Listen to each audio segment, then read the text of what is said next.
শরীয়তপুরের ভেদরগঞ্জে মামলা করায় রনি নামে অটো চালককে রামদা ও লোহার রড দিয়ে পিটিয়ে হাত পা ভেঙে গুরুতর জখম করে রাস্তার পাশে ফেলে রেখে যাওয়ার অভিযোগ উঠেছে প্রতিপক্ষের বিরুদ্ধে। সখীপুর থানা ভারপ্রাপ্ত কর্মকর্তা বিষয়টি নিশ্চিত করেছেন।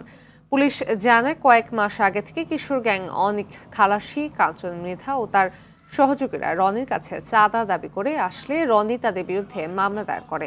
এরপর মামলা তুলে নেওয়ার জন্য হুমকি দিয়ে আসছিল।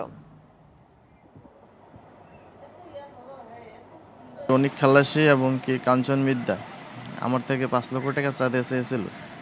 চাঁদা যাওয়ার পরে আমি দেইনি বললা, মানে হুমকি টুমকি দিছে। হুমকি টুমকি দেওয়ার পরে 2,17,000 টাকা দিছি। তারপরে আবার 50,000 টাকা চাইছে, দেইনি বললা। পরে হুমকি দিচ্ছে। পরে লাস্টে দা কোর্টে যায় মামলা করেছি। পরে লাস্টে দা গাড়ি বন্ধ করে বাড়ির দিকে যাওয়ার সময় রাস্তায় পায়ে মারধর করে হাত পা ভেঙে দিছে।